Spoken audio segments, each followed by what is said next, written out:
11 maj. Kjo është vepër e Zotit.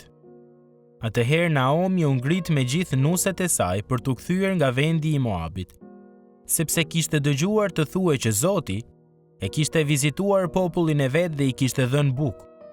Ruthi 1:6. Betlehemi është një qytet i shquar në historinë biblike. Ky ishte qyteti ku Davidi ishte kujdesur për delet e tij para se të vajosej si mbret. 1000 vjet më vonë, kur disa barinj përuanin kopet e tyre, një mori engjëjsh shpallën lindjen e Jezu Krishtit në të njëjtin qytet. Megjithatë, para të dyja këtyre ngjarjeve të rëndësishme, erdhi periudha e gjyqtarëve, e cila u karakterizua nga dhuna, rrëmuja shoqërore dhe politike, si dhe nga kaosi fetar. Gjatë kësaj epoke të trazuar në Betlehem, razia e bukës. Duke e kthyer qytetin, emri i të cilit në hebraisht do të thotë shtëpia e bukës, në një shtëpi urie dhe dëshpërimi. Në këto rrethana dëshpëruese, një burr me emrin Elimelek vendosi të shpërngulej bashkë me gruan e tij, Naomin, dhe 2 djemtë e tyre në vendin e Moabit, për të gjetur ushqim. Emri i Elimelekut do të thotë Perëndia im është mbret.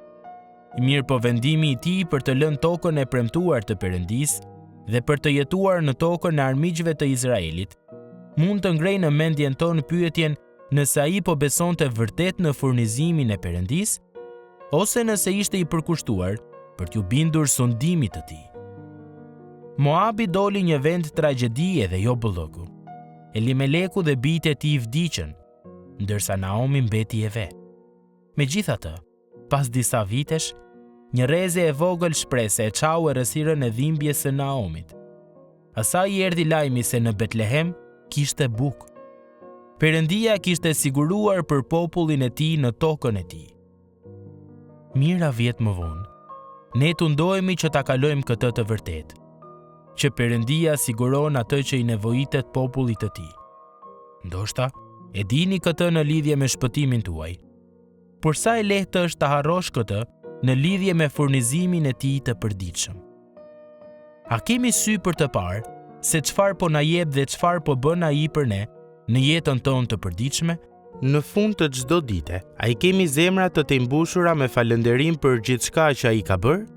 Një shembull praktik i furnizimit të vazhdueshëm nga Perëndia është vetë ushqimi që marrim çdo ditë.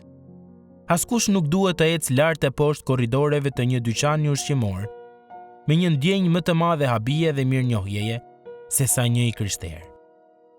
Në fund të fundit, është Perëndia ai që i mbush raftet e dyqaneve dhe dollapët tanë. Ndërsa marrim vezë dhe qumësht, mund të themi, kjo është vepër e Zotit dhe është një gjë mrekullueshme në sy tanë. Psalmi 118, 23. Pavarësisht se sa të errta dhe dramatike mund të duken ngjarjet e jetës, Perëndia ende kujdeset për popullin e tij dhe i realizon qëllimet e tij. Ai shpesh zgjedh ta bëjë këtë nëpërmjet njerëzve më të pazakontë dhe në mënyrat më të pabujshme. Ai kishte caktuar të bënte gjëra të mëdha nëpërmjet Naomit dhe familjes së saj. Dhe kjo filloi me bukën në Betlehem. Ne, gjithashtu, duhet të hapim syt për të parë që furnizimi me ushqim nga Perëndia tregon për sigurimin e nevojës sonë më të madhe jetësore prej tij, shpenguesin ton, Jezu Krishtin, si dhe për sigurimin e tij për thirrjen tonë më të lartë, për vepra të mira, të cilat i parapërgatiti Perëndia, me qëllim që të ecim në to për lavdinë e tij. Efesianëve 2:10.